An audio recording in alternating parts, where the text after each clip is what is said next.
Hello and welcome to episode number 27 of the Beta Bay podcast. I'm your host, Seb Frey, and this week we have the special guest, Jake Knight with Sky Homes LLC. Check this out. Jake is a successful house flipper in the San Francisco Bay Area. You know, he says he is living the dream, and for many people, that actually is a dream, to be a house flipper. It seems like it's a very exciting field. There's a lot of money to be made. It's very challenging. You don't have to move to North Carolina in order to be successful at it. There's really a tremendous appeal in flipping houses. I work with a number of investors, and I did work with Jake recently on a flip, and it was a really great experience. And so I wanted to have Jake on the show to share what he knows about being good at flipping houses in the Bay Area. So if you've ever thought about flipping houses in the Bay Area, this is definitely an episode that you'll want to sit down and tune into. So without further ado, let's hear what Jake Knight has to say.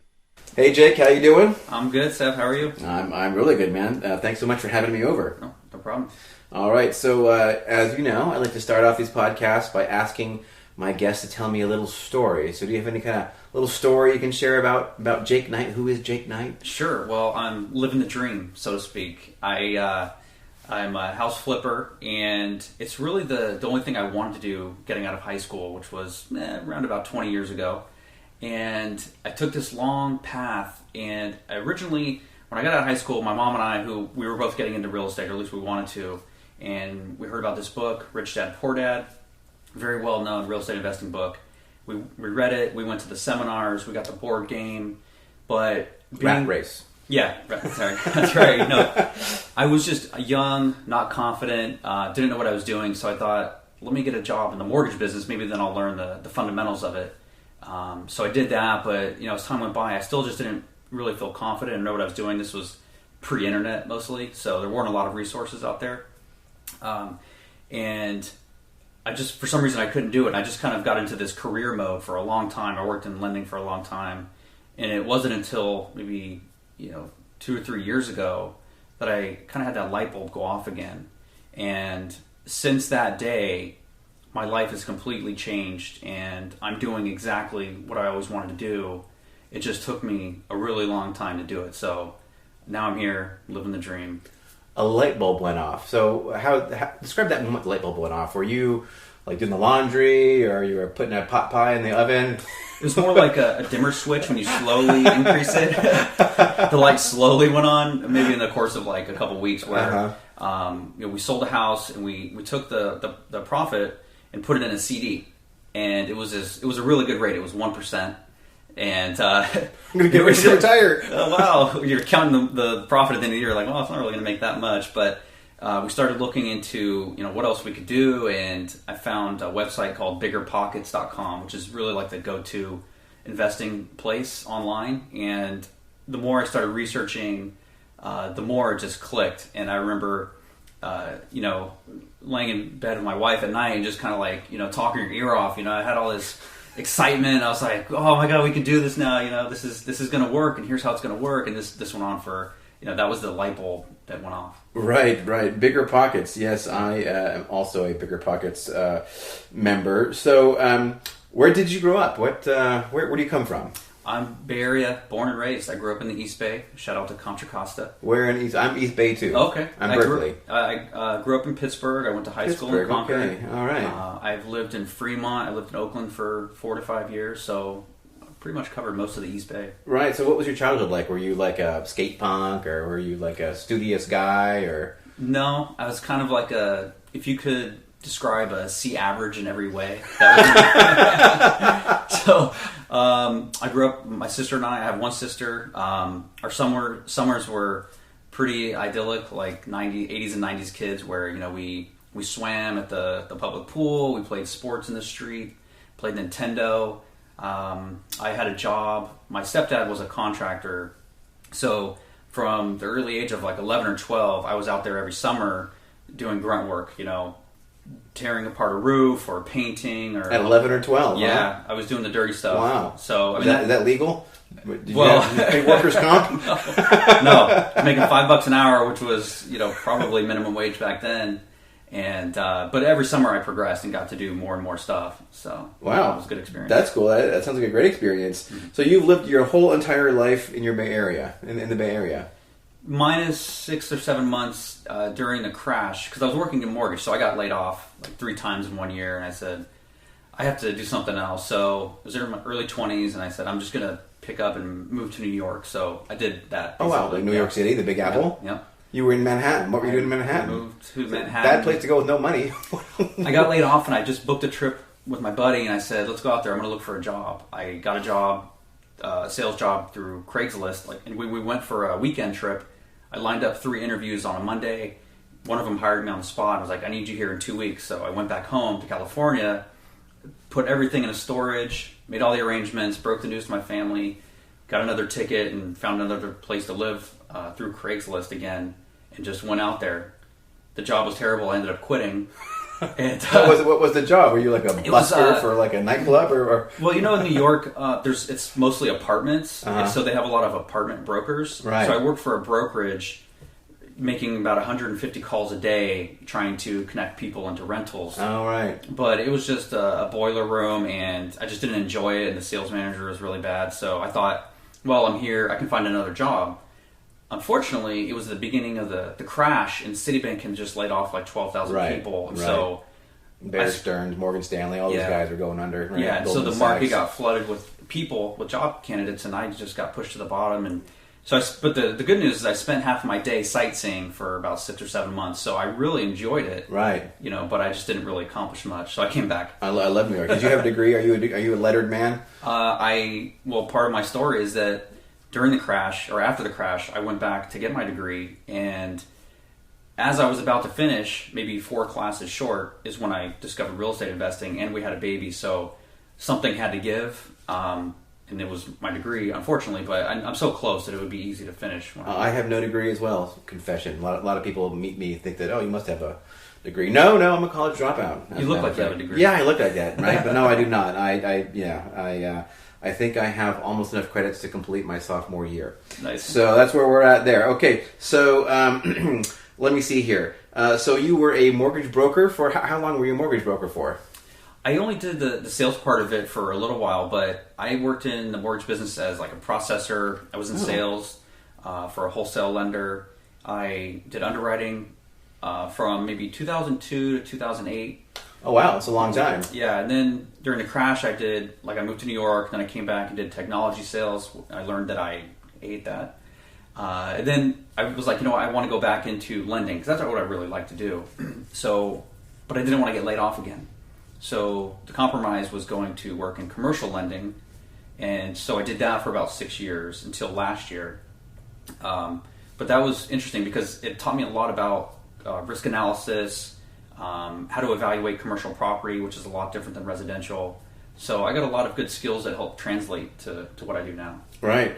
Okay, commercial lending. So like working for like Comerica, or like who's a commercial lender? I worked for Bank of the West for 5 years. Yeah, my friend was working for Bank of the West. He just quit and moved to North Carolina, of course. Okay. Unfortunately. So I guess we just talked about what got you into house flipping, but how long exactly have you been doing the house flipping for? For about 2.5 years now. And that start date is when that dimmer switch went on. And then it took me probably 6 to 8 months to actually find and get my first deal. Right. Yeah. So I think that's where a lot of people get into trouble, is that they rush into the wrong deal. So tell me, what makes a house like a good candidate for flipping? Number one is just making sure that the numbers work. I think flipping can be very risky and dangerous if you're not doing the math right and underwriting it correctly. But what makes a house a good candidate is if there's some value that we can add. Usually that's through the construction process, improving a home. It could also be if we're adding value to a seller, such as solving one of their problems, maybe a financial problem or just a convenience problem or goal for them. But most times it's coupled with doing either light improvements, just updating an old home, or doing more severe or major upgrades. So we just did one where the roof was caving in the kitchen because there was a leak upstairs, and the deck was falling apart. I mean, there's just so many different things that can be wrong with the house if it's neglected over years. So usually that's the first thing, is it a fixer-upper? 2, are we solving a problem? 3, do the numbers work? And not in that order. They're all important. That's interesting you say, adding the value for the seller of the property, right? Because I think a lot of people don't really consider that. I think they think, oh, it's an opportunistic flipper, but a lot of times these sellers are in dire straits, right? I mean, it's like a lot of times they're looking at bankruptcy, foreclosure, eviction, right? I mean, right. Like all kinds of, bad things are lying for them. And you oftentimes present, you're like the knight on the white horse almost for a lot of these people, right? Because the alternative to selling it quickly and relatively inexpensively to you is much better than their other choices. Yeah, those conditions don't always need to be present. In fact, a lot of times they aren't actually, but those are a lot of situations where we can definitely help. Definitely help, right? Exactly. So, you talked about running the numbers, but how can you really know like what the numbers are? Because you don't get into these houses, completely, right? I mean, you don't take the drywall off to see the framing, right? Or the state of the wires or whatever. Like how do you know the numbers going into a flip? It takes practice for one. Doing more projects, you encounter different types of repairs that you're going to do, but for each project we're doing now, it's usually there's always some new variable that we haven't done before, like a certain type of deck or drive, just some kind of random thing that is new to or unique to every project. But so one, it comes with experience. 2, there's always going to be some element of unknown. A lot of times it's what's behind the drywall, termites, different things like that, dry rot. So a lot of it is, like when I was getting started, that was like a big thing. Well, how do I know what to offer? Because I don't know how to estimate the construction costs. So at first it was, we're just creating a guesstimate based on what our peers were doing and saying. Well, plus you have some construction background, right? Yeah. That must be very helpful. It's helpful in the sense that I know how to fix things or kind of what goes where or how things are fixed, but the cost estimation isn't applicable because I wasn't doing that when I was 11, unfortunately. And so it starts out with researching what I read some books about construction and cost, and Bigger Pockets was a good resource.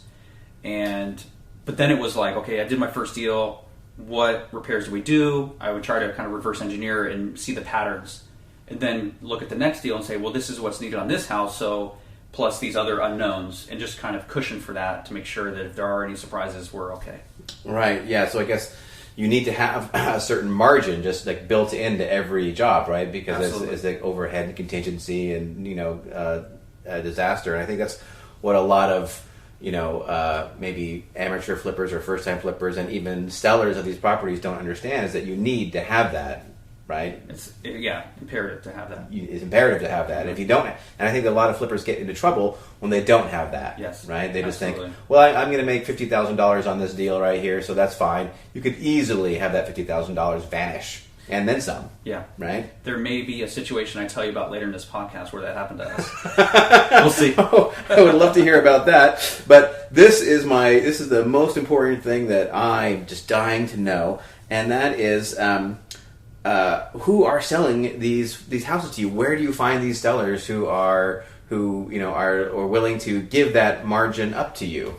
Well, I think to me that's 2 questions. One is, where do we find them? The first one, we find them through a lot of different means. So a lot of it's business relationships. So for example, working with real estate agents who are out there working really hard to get listings, and sometimes they just know it's a better fit for an investor to come in and buy the house. We also network with attorneys, so like probate attorneys, divorce lawyers, it could be even contractors or landscape contractors who are connecting with homeowners who have houses that need repairs. So there's a lot of different lead sources that fit into those categories, the business network, but we also do some of our own direct marketing where we're using direct mail and other telecommunication software to reach people based on a lot of data that we're gathering, reverse engineering who our clients are, figuring out how we can get in touch with these people as they're just thinking about selling, kind of getting ahead of them, to have that conversation. So I found you through your Investor Carrot website. That's right. So do a lot of people find you just from your search engine optimization and stuff like that? Yep, that's another one too that I forgot to mention, is that I spent a lot of time, I have over the last couple of years, working on the website. Not so much to make it look great. That's actually not the number one goal. The number one goal is to get ranked for keywords that people are searching for.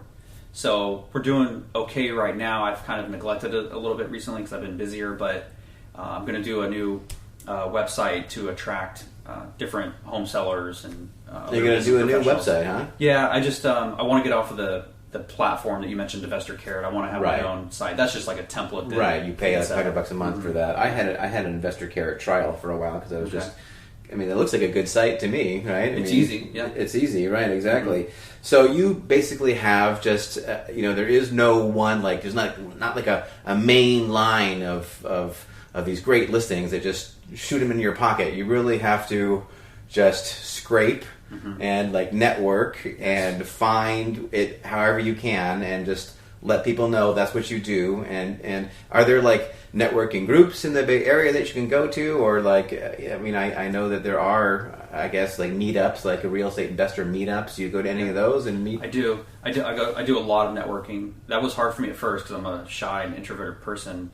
Unless I know you or unless we're doing a podcast, then I'm more vocal. But I do a lot of networking, but usually it's more for the business side of it. It's not to generate new deals, leads, right. Because they're not there. Right. So I'll network with other business professionals, like I mentioned earlier, meet some other real estate agents, attorneys, different things like that. So one of the biggest unknown or challenge, the biggest thing that other people don't know about flipping, and one of the biggest challenges for us, is finding deals. We're in a hot seller's market right now in the Bay Area, and deals just don't fall off trees. I mean, that's where I spend a lot of my time, is improving our processes and just generating a higher quantity of leads, because it's a numbers game. The more leads you have, the more people you're talking to, the higher the chances you're going to find a deal. And that's really with any type of sales, organization. It's the same concept. So it's a numbers game. It's a numbers game. Don't I know it? Let me just ask you this: what would you say is let's say you get 100 leads. How many of those 100 leads that you get is going to turn into a house you buy? Maybe one or two. Maybe one or two, right? Yeah, it's really low. So you have to kiss a lot of frogs. That's right. Before you find that one. Okay, so now one thing that really is blowing me away, because I've been working with investors like you for just the last couple of years, really, and it amazes me that there are people who are, because I'm a real estate agent, and I go to these people and I say, hey, let's just sell your house on the market, right? And I'll get you $100,000 more maybe than an investor will, and then they say, no, that's okay. I'll just sell it to your guy for $100,000 less. What kind of people are doing this? What? I mean, a lot of times I find that they're elderly, right? But is there any other kind of profile that people can meet that would say, hey, this is a person who is likely to, transact, business in a way that I need to in order to make it work for me? Yeah, a lot of it's situational, and you'd be surprised that a lot of times I think it's kind of default or natural to think, well, we always want the highest price for what we're selling in general. But you know how many times I've sold something on Craigslist or anywhere else where I thought, you know what, I don't want to deal with the time involved in marketing or improving this thing that I'm selling to get the highest price. When I decide I want to get rid of it, I want to get rid of it. And I think a lot of the times when we're working with people, it's not that we're out there lowballing or people are just giving their house away for free. It's not like that. But not everybody sees the highest price as the number one goal, because there's a lot of other factors that go into selling a home. Could be, are they looking for convenience or flexibility? Because we can buy a house very quickly, or we can be very flexible and letting somebody stay back in the home after we buy it because we're not moving in. So we're able to create and customize our offers so that if somebody approaches me and says, I don't really want to put my house on the market because I've lived here for 40 years and it's a trash house, I know it, or it's just outdated. I don't want to pay 2 commissions to sell it because I know you can buy it from me, but I need a little time to stay back, and I don't want to do any repairs and deal with that. well, that's a great fit because we can accommodate all of those needs. And so, but I also look at it like we're not really buying at a big discount. We're buying at what that house is worth in its current condition, because there's usually some kind of deferred maintenance. So if the house is fixed up, down the street, sells for $1 million, and we buy this house for $800,000 or $900,000, but it needs a lot of work, well, that's probably just what it's worth. So that's how I look at it. It's not like we're just coming in there and getting screaming prices for no reason. It's because we're offering value and we're buying a property that's not in great shape. Yeah, and that's very important to mention, because I think that a lot of these houses, if you were to just literally put it on the real estate market, doing nothing to it, it would sell for $50,000 or $100,000 less, even though it only needs a $10,000 trash out or Right. whatever, right? So it really, it's just that you actually aren't getting it for that much cheaper than it would be if you didn't do anything at all to it. And that's another interesting thing gets me thinking, is that I think, because I'm a realtor, a lot of people go to a realtor specifically because they want to get the best price for their property, right? That's kind of what we do. That's our mission in life, is to get you the most you can for your house. And I think that a lot of people, not that many people, but more people than I normally come across, don't really, that's not a hot button issue for them, right? They have other things, right? I hear a lot of people, they're embarrassed to put their house on the property. They don't want anybody coming in to see that, they're a hoarder, or they let that thing go to that extent, right? They just, they would rather just do it quietly, have some time to move out on their own terms, and then just be gone. And there are people like that, but you have to find them, right? Exactly. And they don't always advertise, hey, I'm just ready to go, somebody buy my house in 2 weeks. But, once we do connect with them, and I think they see the value that, and most times when we're talking to people, they're also talking to a realtor. So they're, right. Oh, really? Most times, Really? they're weighing all their options. Really? They're talking to realtors too, huh? I would say maybe half the time or more. Really? I mean, they're weighing their options, they're seeing what works best for them, and they're making the decision. Right. Based on what we bring to the table and what a realtor or the market can bring to the table. I hate people like that. I hate people when I talk to them about selling their house, decide not to sell their house with me. That's like that really gets my git or craw or whatever. You mentioned that a lot of people are talking to realtors, but I imagine that a lot of them are also talking to other flippers, other buyers. Mm-hmm. Is there like a lot of competition in the flipping? Like, do you actually like go up to houses and there's like a line of flippers out the door waiting? If there is, I'm leaving. You take a number? I don't like competition. And no, I don't call myself just a salesperson, but I'm in sales in that regard. Nobody likes competition. So if I'm going to a house and there's other flippers there, or, I can't always prevent a seller from weighing their options. So it is what it is. But I work hard to make sure that I'm trying to connect with people and be the only one there. If they come through my website, sometimes those people are weighing their options and talking to a couple other people who have websites ranked like ours does. But I think our biggest competition is probably just if they're working with a real estate agent. Because that's your biggest competition is realtors. I would say so. It's not other flippers. There's a lot of other flippers out there, but some of us use different marketing strategies. We're connecting with people at different times in different ways, and I would say that definitely the market, real estate agents, is our biggest competition. And sometimes it's a situation where, we're the first ones in. We're talking to the homeowner, explaining what we can do and how we can help them, and then the realtor comes in and just completely trashes us without knowing who we are, because I think it's easy to pick on us as scammers or anything like that. But I don't consider myself to fit in that category. There's bad apples in any industry. Right. There's bad apples in the realtor industry as well. Doctors, lawyers, mechanics. Right. Everybody who solves problems for profit. Supreme Court nominees. Yep. I mean, everyone. Exactly. So there's bad apples everywhere, but I think it's easy to say, well, I'm not trying to pick on real estate agents. I'm just answering the question and thinking about the competition factor. Is that it's easy for a realtor to go in and say, well, I'm a licensed professional, and you don't know this person, they could be a scammer and this and that. So that's a tough, uphill battle for us, but we're able to overcome it because we're very transparent about who we are and what we do. And, you can find testimonials from us online. So I think if we're able to, make our case, then we don't usually have too many problems.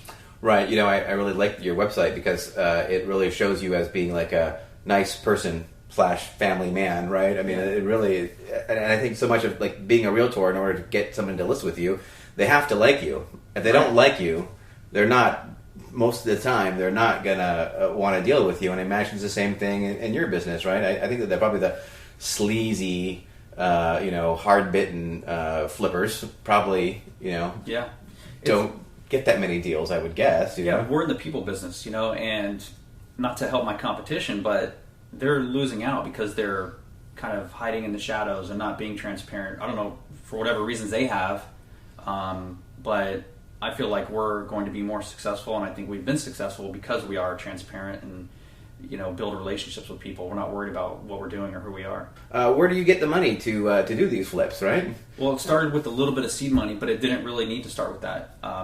I going to Bigger Pockets and listening to all the podcasts that I did and reading all the books really taught me that there is ways to buy real estate with no money down, and a lot of it is raising capital. So for our first few flips, we partnered with more senior investors, and that helped us bring in some capital.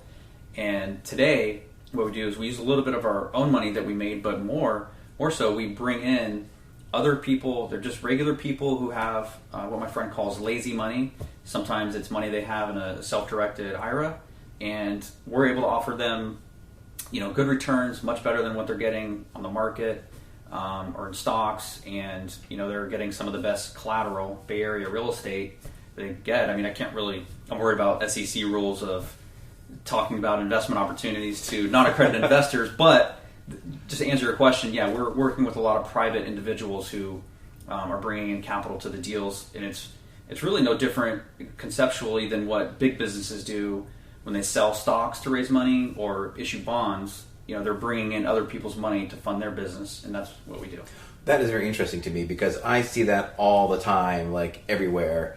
Like buy real estate, no money down, use other people's money, OPM. It's even own initials for it. So where do you find these people? Do you find them on Bigger Pockets, or do you find them in local real estate investment clubs, or how do you find these people with lazy money lying around? I need to find more of them. No. Through relationships. It all starts usually with friends or family, and then there's been just being out there and networking a lot. I've met a few other people who the intention of our connection wasn't to raise money or offer an investment opportunity. It was something in the peripheral that ended up leading to them letting me know, hey, we're actually looking to invest too. And then the conversation goes from there. I have probably 3 or 4 investors that have worked with me before that's how I met them. It was just some other reason that we met, had nothing to do with investing, and it happened that way. Right. And so I don't know how this works. Like these investors, do they because you buy the property, are they like lien holders on the property? Is that how that works? Or so they can either if they fund the whole purchase or rehab. There's a lot of different permutations of how to structure a deal, how much they want to invest. If it's like $50,000, that's going to look different than if they were bringing in $1 million to a house. Right. I mean, houses are so expensive out here that it's usually some what we call a capital stack. There's usually a few different things involved. So sometimes I've had investors just fund the rehab, which may be $100,000, $200,000, and they earn usually a double-digit interest rate on their money. I've actually done it where they become equity partners, so they earn a certain percent of the sale, right, of the profit. So that's also dependent on what they're looking for. I have my own pros and cons on which one I prefer, depending on the situation, but usually they've walked away very happy, and I think some of the testimonials I even have online are from people who have lent money to us and invested, and they keep coming back because they're making good money. Right. So you said the interest rate, but the interest rate is such a short term. I mean, is it more points that there's points involved too? So, so are they getting 10 points? Is 10 points would be 10% of their loan? I mean, I don't really want you to get anything specific, but is it double-digit points too, or maybe not? It's not double-digit points, but I mean, because the loan amounts are usually larger, the points it makes it very profitable for them. So if you annualize their return, usually the projects, are 3 to 6 months. So what we do is, we talk about what their total cash on cash return is. They put in X amount, they got this back. Right. But also, what if that money were with us the whole year? What would that look like? And a lot of times it's like kind of eye-opening. Like, wow, like that's a lot of money. We want to keep doing this with you, and I make sure that they're protected too. I make sure the investments are safe. Like every investment has risk, but what I mean is, we're trying to buy these properties at a good percentage of their fixed up value, at a low percentage, so that there's a lot of cushion, in case something goes wrong. But we're also trying to fix them up and sell them as soon as possible, so we're still working within the same market conditions that are predictable. Right. Yeah, that's very important. You don't want the market to turn on you, and that's why I always tell people who are thinking about flipping, hey, you have to buy low and plan to get out quick. Like, don't if you think it's going to be a year-long project, man, that better be a cheap property that you're buying, right? If it's going to take that long. Yeah, that, or you're adding a lot of value. That, for example, taking a house on the peninsula that's a 2-1 and you're making it a 4-2 and adding 1,000 or 2 square feet, right? You're going to take it from being worth $800,000 to 1.6 million because of that value add that you're doing. Even that can provide a lot of cushion. It just takes longer, so everything is well thought out up front with the investor to know what's their time horizon, what's their risk appetite. Not everybody's a good fit for each project.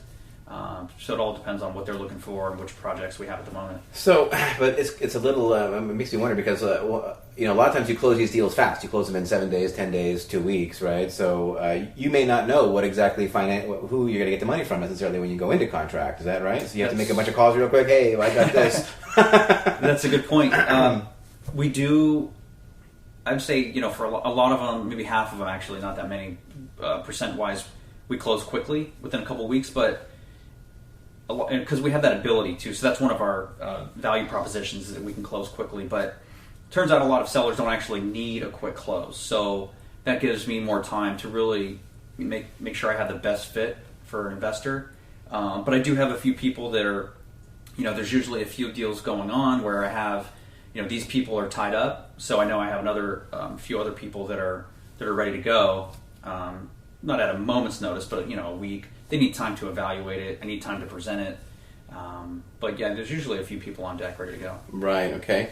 And do they do their own appraisals or due diligence, or do they just take your word for it? Or probably both. No, I definitely want to make sure that I'm being transparent and tell you the pros and cons of the property and the deal. So I usually compose a very long email that covers the deal, how I got it, what the circumstances are, what the comps are, here are all the photos, here are the repairs we're going to do, the estimate, and probably, more than just that. But, I present that, we have a couple conversations. I want them to do any other research they can, because whether it's they're not interested or whether they want to move forward, I want to make sure that they're comfortable moving forward. So, I think over time, we've gotten better at understanding where people's concerns are, what they're looking for in terms of each individual investor, what kind of involvement they want to have. So there's a lot that goes into it, but I try to, as soon as I know or have some kind of indication that it's going to turn into a deal, I start putting that presentation together because I know I want to, have that conversation. So it's like you make like a mini prospectus, essentially. Yeah, I'm not running it through an attorney or anything like that, like a commercial syndication, but right. I try to make it formal, and then you just shop the deal around essentially to your pool of investors, and is that which ones probably would be best for any particular job, right? So it's not like you're going to 10 people; you're probably just a couple of few investors, I would imagine. Well, that's very interesting, right? So I guess we all need to have friends with big pockets, I guess, right? So what kind of technology or software or apps or whatever are you using to manage all this, because each one's like a construction project, right? And you do want to make sure it's all done quickly, right? But then there's a lot of dependencies, right? Like this has to happen first before that can happen, and right. So how do you manage all that? I mean, you're not the general contractor, but you're kind of a general contractor, right? Yeah, there's a lot of technology we use. I have a long list of tools that we have, but a lot of it is actually more for the marketing side of it. In terms of the construction side, I don't really have. I use a couple of basic Microsoft project for like a Gantt chart or anything, or yeah, it's like Trello is one. I've tried one called Basecamp. Asana is another project management tool. I'm much more of a low tech guy, so usually if I get a call and get a lead, I'm writing on a notepad, and then I drag myself to the computer to put it into my CRM. In terms of the construction process, I try to make sure that we're working with the right construction professionals. Not all of them are like so business savvy. In fact, I try to find some middle ground, because the ones who are much more savvy are usually unavailable or too expensive for what we're looking to do. So what I've done in that regard, managing projects, is I'm going to bring on a project manager who has a ton of experience in terms of running construction projects like this for flippers or builders. And that will help me out a lot, because I'm not the most organized person.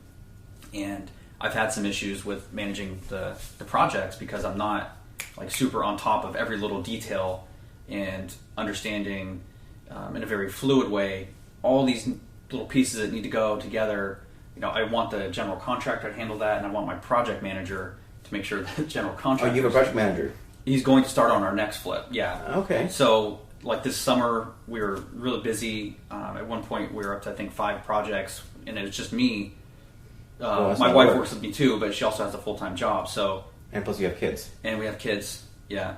So my hands were full. I said, okay, well, what's the best thing that I can outsource? Or not the best thing, but what's the thing that I really need to outsource that maybe I'm not great at? And that's the project management. So is he like a salaried employee kind of thing, or is he'll be hourly? But I really like his resume. We've met and talked a few times. So he's like a consultant, essentially, right? Basically, yeah. I wasn't ready to bring on somebody full time. If we had maybe 5 to 10 projects consistently, it would probably make sense to bring him on the payroll. But it's a great way. The hourly setup is a great way for me to test him, right, and make sure we're a good fit without being too committed in case it doesn't work out. Right. And he came to you through your personal network, or he bigger pockets, or I was searching. I put a job ad out online. Oh, cool. So he came through there. Oh, right. Very cool. All right. Awesome. So now, how do you figure out how to price these properties? What's your pricing formula? When I resell them? Yeah, when you resell them. I look at comps. I'm not an agent, actually, so I don't have access to the MLS, so I rely on Redfin, Zillow, those other free tools, some other ones, and then if I do have questions, I'm not really sure about what I'm seeing, I'll definitely call a real estate agent. I have a pretty good network of real estate professionals that I can always tap into in different sub-markets and get their opinion, on what makes sense. So I always, if it's a full renovation we did and our main goal is to max out the price, usually what I do is, which is what a lot of people do in the Bay Area, is underprice it, maybe 10 to 15% of what we're expecting to sell it for. Creates a lot of traffic, a lot of interest, and then we just kind of let the market do its thing. So it sounds like you try to foment bidding wars on your listings, on the house you sell. So do you always get a bidding war? I mean, is this routinely? Do you always sell over asking price, or? Yes, I think so far we've always sold over asking, but again, it's you're pricing it. You're pricing it under competitively, yeah, with that intention. That's right. How many offers do you get on these properties normally? Do you get 10 or 5, or what's the? It varies, but I think it's starting to be fewer, and I think that a lot of people are noticing that. The most recent, probably 2, we've had maybe 3 or less offers on. Whereas things that we were doing last year, we're getting probably 5 to 15, somewhere in that range. Oh, really? Yeah. It's that much quieter than it was a year ago. Yeah, but it also could be just we're selling in different areas, different times of year. There's a lot of variables that go into that too. Yeah. So what areas do you work in? I mean, what's your area of operations? We have done flips in the Bay Area. So I have kind of 2. Strategies. We have one which is the Bay Area, so we've done projects as far south as the Santa Cruz Mountains and all the way up to Vallejo and Marin County, and kind of everything. I saw you on your website in some trashed out place in Vallejo. Yeah. I didn't finish that video, and people mentioned that because we were going to do an after. Right, I seem to recall it was going to be an after. Yeah, we never got around to that. It sold too fast, there wasn't time. That's right. So you work from Vallejo to Santa Cruz, essentially. And how far east do you go? Do you go to Tracy or Yeah, we'll do that. I forgot to mention the second part of it, which was we've bought properties. I just did a flip in Santa Fe, New Mexico, and I never saw it. So that lead came through our website. And so a guy in Santa Fe, New Mexico wanted to sell his house, so he contacted a California investor. It was actually another real estate investor who had gotten the property under contract. They did what's called assigning it, wholesaling, which is wholesaled it. It's not very well known, but it's something that happens quite often in the investing world. So they found us, which is also strange because we're not even in Santa Fe. They were in like Phoenix, I think. And but I ran the numbers. I looked at it. Thought, well, I don't know the market, but I could do enough research, and usually my process then is to contact a real estate professional, which I did. Just coincidentally, I called somebody who had sold another condo in that complex, and she's like, "Oh, that's the listing I have too." So the wholesaler, the real estate agent contacted the wholesaler to help her sell it. Then he contacted me. I ended up contacting the realtor. It was like this triangle. Right. I went back to the source. Hopefully nobody's confused by that. But I went back to the source of the listing and asked some questions, felt comfortable about it. Basically, the property needed like paint, carpet, and cleaning. So I understood that the price I could get it for and the price I could resell it for, minus all my costs and rehab, would be a profitable deal for me, especially based on the time I'd put into it, which was a few hours at my desk. Right. So we bought it, and then we sold it a few weeks ago, and that's probably the third one we did out of state. So what I'm going to do is continue growing the marketing from the Bay Area and beyond, because unless the property's in really, really bad shape, there's still a way for me to monetize those opportunities not being there. So if I can grow the business and do it in a more sustainable way with, defined processes, then I'm going to do it. So did this real estate agent, because, I guess you're a little bit suspicious if you're just buying it from a wholesaler. Did she go and, FaceTime with you and, take you through the unit to, show you? Or it was a sight unseen you didn't ever... Yeah, just pictures. Just pictures, not even any live video walking through it, huh? Pictures and her word. She's one of the top agents in Santa Fe. And Right. So I did some research on her. Right, you Yelped her. Check her credibility. Yeah. Yelp. Zillow's where you want to verify your real estate agents mostly, I think. But so she seemed credible. When I talked to her, she told me all the warts, and the good stuff about it. So usually that's one of my filters is, are they telling me the bad stuff too? And if Right. they are, then I usually kind of give them a little bit more credit, Right. credibility. Right. So I knew what was wrong with it, what needed to be done.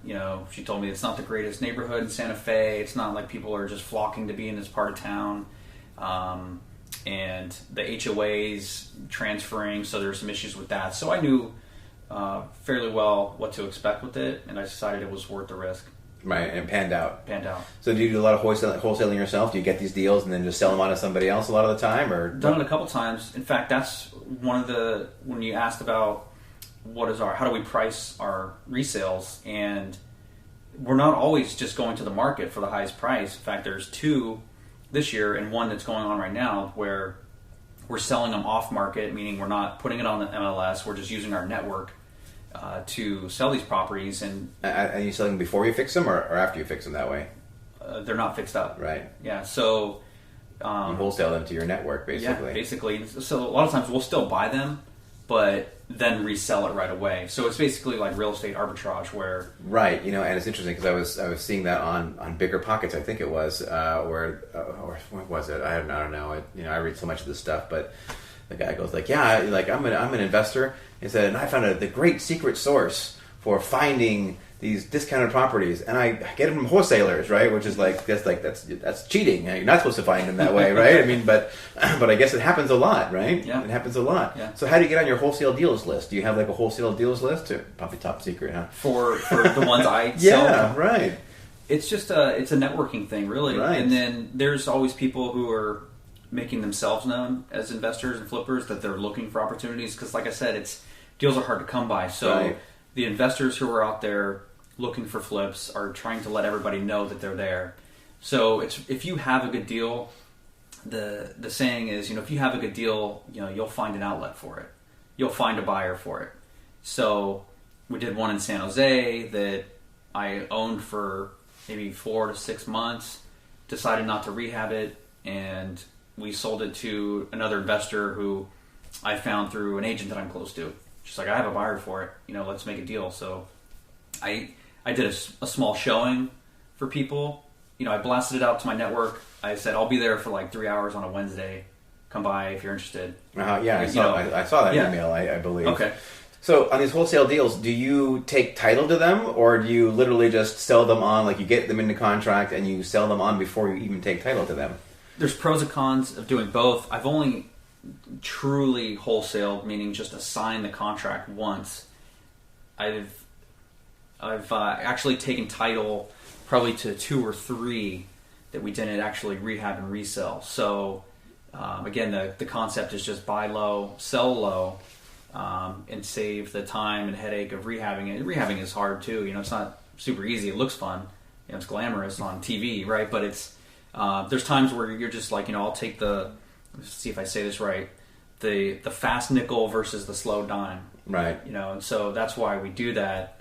If we can add value to a seller, help them meet their needs, and we buy it, I can do whatever I want with it. I can sell it as is, or I can rehab it, and sometimes the goal is just to sell it. Maybe I have too many projects going on and I have this other opportunity fall in my lap. I'll buy it, but then just, let somebody else rehab it.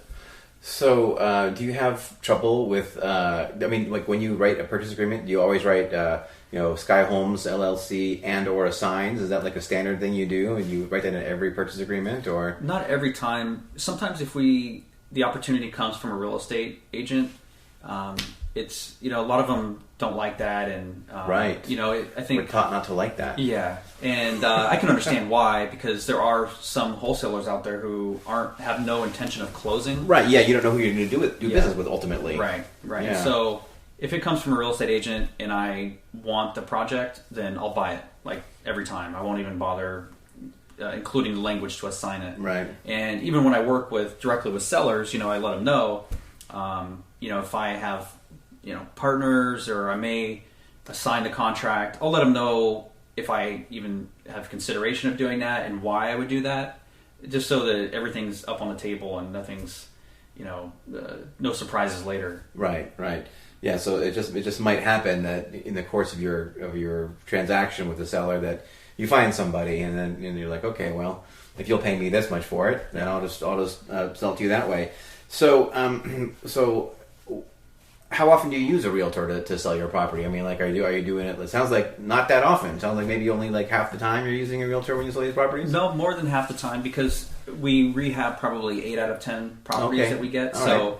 If we do rehab it, most times, or pretty much every time, I would use a real estate agent to list it and, help me get the best price. Okay. All right. So how else do you use them besides selling the properties? I mean, you say they help you find the properties? Yes. And they help you run comps on these properties? What else does a realtor do for you?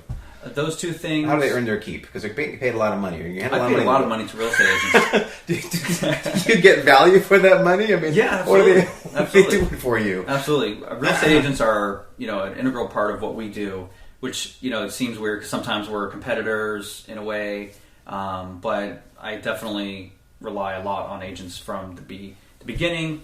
Especially if they're bringing me an opportunity, I'll let them represent me as a buyer if they want. I even have a bonus promotion where I pay additional commission for those great deals that are out there. As long we should add some some harp music playing right now. That's the angelic sound that we'd like to hear. That's right. Bonus pay. That's right. All right. So I try to compensate them well so they can keep me in mind and make it profitable for them. And then I always ask them to relist the property too, as another way to reward them for keeping me in mind and helping us grow our business. Right, that's very important. All your realtors who are listening to this, bear that in mind. Jake will take care of you on both ends. That's right. All right. So tell me about the worst flip that you ever did. The worst flip is going on right now. Oh, yay. Really, I guess probably the worst things that can happen with the flip are just probably issues with the construction process. So I made a bad hire with the contractor. I didn't do my due diligence, and the property is in Marin County, so I'm in San Jose. It's a drive. I was only going there once a week. I didn't do the proper vetting, and he took advantage of that. And so when I finally came around to terminating him and parting ways, and I immediately got a great crew in there, but the problem was a lot of the work that was being done looked okay, but it really wasn't. And so we had to unwind a lot of it. And it feels like we're unwinding like half of the house. I don't want to sell a house that's not done properly, every little piece of it. So we've spent a lot of time fixing it up. And so basically I'm paying almost double for the labor and extra materials and time. Time is money in this business. Right. So we're selling in a different market than we projected. Our holding costs were double. And so instead of a project typically taking 1 to 2 months maybe, it's taken 4 to 5, and, we're not done. We're almost done, but just the whole process of dealing with firing the guy, finding new people, managing it from afar, it's been a challenge, so we're over it. Well, that's interesting. So what are your contracts like with these contractors that you hire? They're getting better.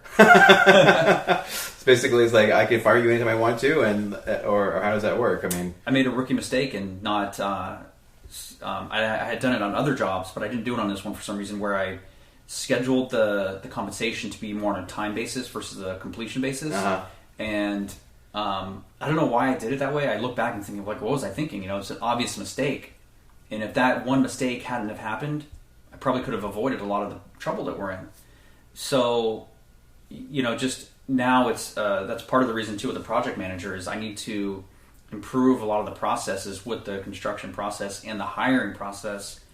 So the contract now is much more thorough. It's not just let me sign your bid, and let's talk about time frame and deadlines and who's paying for what. Which that's what it was early on. It was more basic. Let's cover the main topics, but let's not get into detail. Now we're in much more detail. Right. Okay. So what's the best flip you ever did, on the other hand? The best flip was the first one. Your first one, that was the most special, huh? Yeah. I mean, so much emotion and sentiment. Honestly, we just finished one that was our most profitable, but it was kind of like, okay, by the way, honey, this one was our best deal. And I was like, okay, cool. But so that it wasn't that exciting. It like that first one. I spent so long trying to find that first deal. Not to mention the fact that I wanted to flip so long ago. This was like a dream come true for me to finally. It's like your wedding night. That's right. It's probably number 2 or 3 on my list. No, but it was just it was so rewarding to finally get that first project. Right. Yeah, I can imagine. So how do you figure out like what you're going to do to these houses? So, like what materials and appliances and fixtures and all that. How do you decide what to do with these houses? Right. We don't want to over improve or under improve for a neighborhood. So if you're selling into a neighborhood of $300,000 to $400,000 houses, which in the Bay Area is kind of on the lower end, you're not going to put in the highest luxury counters or light fixtures, right? You'll probably lose money doing that. Conversely, if you're working on a luxury flip, you're not going to put in low-end materials because you're probably going to lose money doing that. So knowing what's selling and what's desirable in each area is important, and we do that by looking at a lot of comps. I'll go back 6 months to a year in an area online, and I'll kind of expand that area and see, what were the houses that sold for the most and why did they sell for that much? Was it the finishes? Was it backyard landscaping, for example? I'll try to reverse engineer that process and see what people are looking for, because I don't have some list of home buyers out there where I can poll them and say, hey, what do you guys want in your house, right? I try to be very basic because, if I do some crazy thing like a red backsplash, people, even if I like it, it may not be very popular for the buyers. So try to stick with some neutral colors and tones. And, I also follow a lot of hashtags on Instagram, which is like, Pinterest in a way.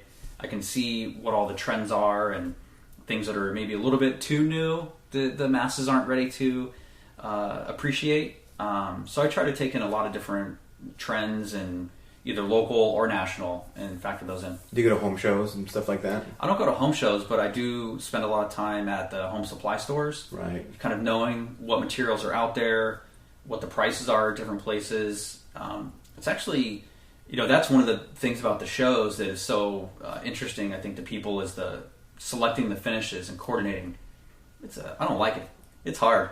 Well, it's fun when it all comes together. But you do it yourself. You do it? Or you hire like a designer or something like that? I've talked to a few different designers. I haven't made any hires yet, but it's what I don't like about it is just the time that it takes. When I have a lot of things to do, and there's different parts of your business. If you're a business owner or a solopreneur, as they call it, there's going to be different parts of your business that you enjoy doing more than others, or that maybe you're better at. Spending time driving around to all the different supply stores around the Bay Area to find the better price on a white shaker cabinet. It's not the best use of my time, and I'm not a great designer at heart. I know it looks good, but I don't know how to put it all together in this particular house, saying this is the best combination of finishes for this house. I'm getting better at it each time, but at first it was like I was always scratching my head like, well, I don't know what to put in there.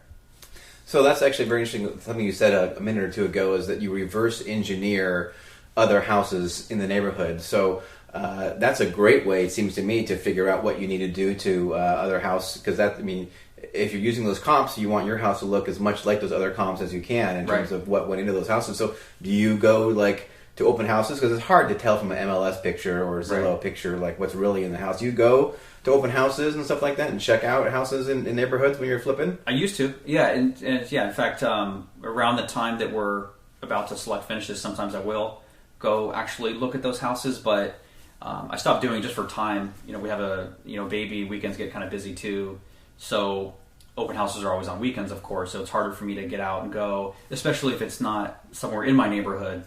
If there's a particular house, sometimes the projects are 40 minutes away, so it's always hard to go just for that reason to look at those open houses. Right. Okay. So you mentioned this bad contractor that you have up there in Marin. So you don't have a regular crew of people. You have this project manager now, so every project is a one-off. You don't work with the same crew on house to house, or? Unfortunately, because we had our model allow for projects in different neighborhoods, a house that's in Vallejo will probably take a different crew than one in San Jose. So unfortunately, because of our model, we've had to hire different crews, but the benefit of that is that now I have other people to rely on in the future when I have another deal in that area, so as long as they're available when I'm starting that project. But so for the most part, each time I've had to work with a new crew. There's a lot of great construction professionals out there, so it's not always a bad thing to start meeting new people. You build up your network of tradesmen and everything. So I've got a crew that I like in San Jose. I've got one on the peninsula. The crew that's with us now on that Nightmare project, the guys I have now are great, so I'd love to work with them again. A lot of different subcontractors too that I've met along the way. So how'd you find this new crew in Marin? How'd you find those people? Just from a referral, or? Yeah, well, coincidentally, one of the guys that was there, we hired him to do some project. I think it was working on the interior stairwell railing. He knew this guy that I hired, and so he brought him in because he knew the guy who was doing the railing knew that I was probably going to part ways with the main guy. So he's like, why don't you meet this guy Brad? And Brad came in with Ben, who's the other partner. I went through the more thorough vetting process this time and brought them on. I started them with something small and kind of worked our way up from there. But they had been put on hold with another project they were going to do, so I kind of lucked out time-wise. Timing. Right. So how do you vet them? You just call references, or you check their license with the Contractor State Licensing Board, or you Yelp them, or how do you vet all of the above? All of the above. All of the above. If you can, go see some of their work if they have other projects that just finished or are going on. Go see the quality of their work. Call references. If they have any online presence, I always think that's important to research and check, and verify any kind of licenses they have. And then of course, workers' comp insurance. Do you actually have to say, show me your workers' comp page? Yeah, California's tricky with labor laws and construction professionals, so I'm not going to give you any kind of legal advice here, or recite all the laws, but it's definitely something. It's good advice. Good idea to check all your contractors. Yeah. Good idea. Yeah. So you mentioned Bigger Pockets as one place you've learned a lot of stuff. Are there any other websites or books or podcasts or anything like that you learned a bunch about flipping from? I think one of the reasons I got to be where I am now, and there's still a long way to go, but I think what allowed me to get started and be successful was the fact that I really immersed myself in all of the resources out there. So Bigger Pockets was probably the number one source, and they have a podcast too, but podcasts were the other thing. Are there any podcasts that come to mind? Like the Bigger Pockets one. I mean, there's I have probably like 10 real estate podcasts. The best real estate advice ever. Joe Fairless, Don Costa is another guy who has one. There was a point when I was just getting started where when I was working at my job, I would spend a few hours, when I was supposed to be working, going on Bigger Pockets and learning, and then I would listen to the podcast during my commute, read the books at night. I was probably spending 5 to 7 hours a day educating myself and learning. And so now I have so many books on my iPad, so many podcasts and different resources I've used. Bigger Pockets podcast, the books Rich Dad Poor Dad, and another one called Flip by Rick Villani was a more step-by-step book that was helpful. Okay. So now one thing I've often wondered about is, let's say you make 6 figures on a flip. How do you avoid the taxes on that, right? Because that's, if you're turning these things over in 6 months, that's ordinary income, right? Or are there like crafty ninja methods of not paying tax on any of these? Not that you're an accountant and anyone should talk to their accountant about any kind of tax issue, but is there any strategy that people do to limit their tax liability on these flips? I would say that we still want to pay our fair share of taxes, of course, right? Of course we do. We're proud Americans. Yes. But the tax strategy for flippers, I wanted to make sure I had a good CPA, and I can't tell you all the stuff he does because I don't know it. But the capital gains are intense for flippers. I mean, it's usually basically like 50% is out the door to Uncle Sam right away. So, we've tried to minimize that. I mean, 2017 was our first year where we were flipping from the beginning of the year to the end. So we hired a good CPA based on a referral from another flipper, and it was important to find somebody who knew how to handle these projects. So we were pretty happy with the way it turned out at the end. But I can't really kind of name or quote any specific strategies he used because I try to stay away from. So just have a good CPA is the best strategy that you can use to limit your tax liability. Like I told my wife, I was a finance major, not an accounting major, so don't expect me to do too much with the books. Right, got it. Okay, but you have like an LLC. Is that for tax purposes or is that for liability purposes? Or mostly for liability purposes, but also a little bit of tax purposes. I think some people do a corporation, but there's a whole issue of getting double taxed if you're a S corp. So we just do kind of a pass-through income to our LLC, to our personal side. But yeah, liability is definitely a thing you want to be careful of and not have too much going on in one LLC. You don't want to put all your eggs in one basket in case anything does happen, which I think if you're in this business long enough, you're going to get sued at some point. That's what everybody's told me who's been investing for long enough. Right, yes, it happens. Exactly. Okay, you're going to get sued eventually. Well, like I always tell people, you can get sued by anyone at any time for any reason, right? So don't let that stop you. That's true. That's a good point. Just keep on going, right? So you mentioned, you've alluded to a slowdown, maybe how the market is not as piping hot as it was like a year ago, and eventually there will be a downturn. I don't know if it's going to be this year, next year, or in 10 years. But what do you think that means for the flipping business? Is that going to be good for flippers or bad for flippers? Or how do you see that happening if it turns to a buyer's market, or when it turns to a buyer's market? I think it's always in the seller's market that we've been in, the hot market, it's harder to buy, but it's easier to sell. And the opposite is true and when it's a buyer's market where you can find deals left and right, but you're going to take a little longer to sell them. So the tough part is when it's on that downward trend, because you could be buying something that you expect to sell for $1 million, but maybe 5 months later when you're selling it, it's only worth $900. So you better know what you're doing in terms of your underwriting process. Now, markets, you don't know when they're going to turn volatile, so it's definitely a risk that we're aware of, we have to be careful of. I think there's probably more opportunity in a down market, in a recession. But I think if you're good at what you do and you know how to find deals, you know how to manage them, you can find deals and be successful in any market. Okay. All right. So this is just a bubblegum question there, but do you watch any of those flipping shows on TV? Because there's me and my kid, one of my kids, he loves watching those flipping shows, right? So he's all about flipping. Do you watch any shows like that with your kids? We used to watch Property Brothers. Property Brothers, I think they were charismatic. They were fun. The other ones I've only seen a few minutes here and there. I don't really know their concepts very well, but we used to watch the Property Brothers before I actually started doing this. So we would turn on HGTV at night. Really, the one I liked was International or House Hunters International. Yeah, right. That was fun. You picture yourself living somewhere else. Right. Yeah, I watch a lot of those flipping shows. I mean, I don't watch that much TV, but when I do watch TV, a lot of it is actually like real estate shows. I guess I might have a problem. But I was just watching Flipping Out last night with Jeff, what's his name, in LA. I don't know that guy's. I don't know that one, but they're always on. Like when you turn on exactly. HGTV, so it's just easy stuff to watch. It's actually a Bravo show. Okay. But HGTV too.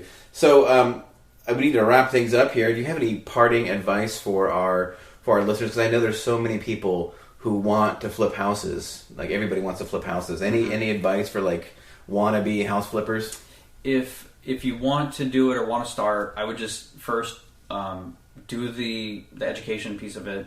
Kind of know the basics. There's so many free resources out there. Then start talking to people. Start, introduce yourself to somebody who's doing it. I'm an open book. I'll talk to anybody. Okay, so that's a good question. How do people find you? They want to talk to you. They can email me, mjakeknight@gmail.com. I'll check my email every day like most people. Or they can go to our website is bayareasellmyhome.com. Talk to people who are flipping. I got my start because I met other investors who were willing to work with me on my deal. It's a win-win situation because they can make money on a deal that was basically put on their lap. So I'm not saying that anybody who contacts me has to have a deal or anything like that, but start talking to people so that if you want to go out and do the work to find your own deals, somebody like me or another investor can come in and help you on that first deal. We'll work together on it, show you what we do. Work towards a successful project. So educate yourself, go network, and then take action to find deals. Those three things. So, and do you want to give any shout outs to any local Bay Area real estate investment clubs? Like, is there a big kahuna of real estate investment clubs to people to go to start meeting other people in the industry? Go to meetup.com, then type in real estate investing, San Jose, or whatever city you're in. There's meetups everywhere. There's a couple that I've gone to that I get a lot of value from. I think it's called the San Jose Real Estate Investing Network. Guy who hosts it is Jeff Pollock. He's a great host. He always has good guest speakers. The networking there is great. And there's another one, Raul Luna hosts in San Mateo. And then the third one is Joe Metz and Dean Higa. They host one in Santa Clara at the Embassy Suites. So they're usually on different nights of the month, and they're maybe $10, $15 to get in. Usually, oh, really? They charge money to get in? Oh, yeah, or free, but it's worth every penny because you're getting value from the speakers and the networking. So, absolutely, 100% recommend people go out and go to those meetings. Well, Jake, I want to thank you so much for your time. I learned quite a bit, and I know that people who are listening to this are going to learn quite a bit as well. And again, is there a phone number they can call you on, or is that on your website? Yeah, of course. Call me anytime. What's your number? What's your direct number? It's 510-220-0712. Don't be afraid to say hello. Give them a text, and so if you got a deal, or if you want to find a deal, or if you're a realtor or a wannabe investor, Jake's a very nice guy, and I hope that came across today. Well, Jake, thank you so much for your time, and I'll catch you at the next deal. Thanks for having me. All right, that wraps up episode number 27 of the Beta Bay podcast. I really hope you enjoyed listening to my conversation with Jake Knight. Jake is a great guy. So if you have a house and you need it sold quickly, call me first. I'm a realtor. I'll get you the best price. But if you really need a house just sold like that, really you should consider giving Jake a call. He's a wonderful person to work with, and I really enjoyed the flip that we participated in together, and look forward to doing another one with him before too long. And as always, I want to remind you that the Bay to Bay podcast is sponsored by thesoldbook.com. That's right. Go to thesoldbook.com to order your free copy of my book, Get It Sold. It's all about how to sell your home quickly, easily, and for the very highest price possible, and have a good time doing it. This book does sell for about $13 on Amazon.com, but you can get it for free by ordering it on thesoldbook.com. And check it out. If you use the coupon code FREESHIP at checkout, I'll even ship it to you for free. So I really thank you so much for listening to this episode of the Beta Bay podcast.